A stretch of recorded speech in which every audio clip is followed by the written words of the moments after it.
2018 marque le 100e anniversaire de la construction de l'église de Saint-Jacques de Montcalm, qui sera soulignée par différentes activités. La splendeur de l'édifice brille encore de tous ses feux et permet à la population jacobine de s'y rassembler régulièrement pour le culte dominical et pour célébrer les étapes importantes de la vie chrétienne.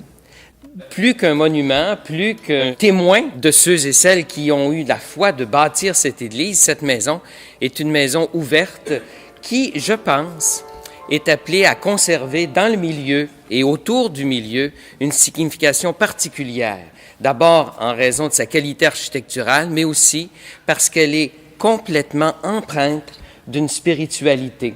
Elle nous ouvre spontanément sur quelque chose qui nous dépasse, et ça s'appelle, bien sûr, pour nous, chrétiens, notre foi. Et cette foi-là qui fait que, moi, je tire un peu à couverte de mon bord, quand on dit que les gens de chez nous sont des gens accueillants, des gens qui vivent beaucoup de respect, j'y crois fondamentalement, eh bien, je pense que ça vient de nos valeurs de l'Évangile, ça.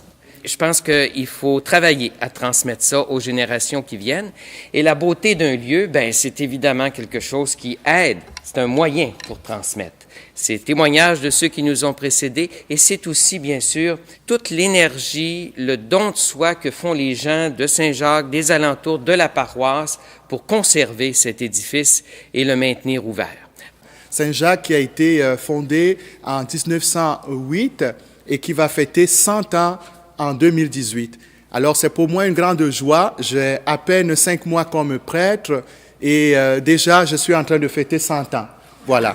Donc, c'est une grande joie, mais aussi un bonheur de goûter vraiment à ce qu'ont vraiment bâti ici tous ces pionniers, ces pionnières qui ont vraiment travaillé d'arrache-pied et qui ont donné du meilleur d'eux-mêmes, d'elles-mêmes, pour qu'aujourd'hui, nous soyons encore là pour célébrer, pour accueillir et pour consoler. Alors, je vous souhaite vraiment de venir massivement prendre part à cette belle façon de dire merci pour tant de bienfaits reçus et également pour encourager les plus jeunes, les générations futures à continuer à bâtir et à protéger ce qui est beau, ce qui est noble et ce qui est bon pour la vie communautaire et la vie fraternelle. C'est vrai qu'elle est grande, qu'elle est majestueuse, elle est belle. Malgré qu'elle a encore besoin d'amour, cette grande bâtisse est quand même en assez bon ordre. Ça témoigne de la résilience des paroissiens de Saint-Jacques qui, avec les années, ont réussi, malgré toutes les difficultés, à entretenir cette bâtisse-là pour qu'elle soit encore aujourd'hui aussi grande et aussi majestueuse. Je voudrais féliciter tous ceux et celles qui, à travers les années, ont fait de ce bâtiment ce qu'il est encore aujourd'hui. Je pense que c'est important d'espérer que dans 100 ans, ce sera encore un aussi beau joyau pour Saint-Jacques.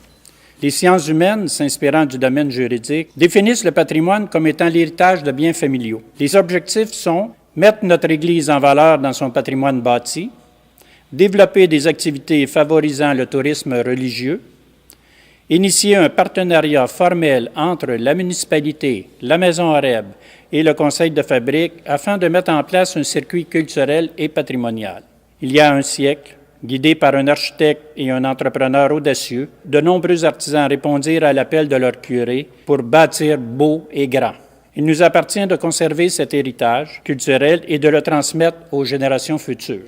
Le 27 mai 2018, les célébrations prendront leur envol par une sonnerie de cloches des 3 paroisses qui se sont détachées de la paroisse mère au fil des ans, soit Saint-Alexis en 1851, Saint-Ligorie en 1852 et Sainte-Marie-Salomé en 1888. Suivra une messe commémorative célébrée sous la présidence de Monseigneur Poisson, évêque du diocèse de Joliette. De plus, les anciens curés et vicaires de la paroisse recevront une invitation à se joindre à ce dernier. Les membres du comité souhaitent pour l'occasion accueillir des membres des communautés des Clercs de Saint-Viateur, des Sœurs de Sainte-Anne et des Frères de Saint-Gabriel, lesquels ont œuvré pendant des décennies auprès des filles et garçons de cette paroisse.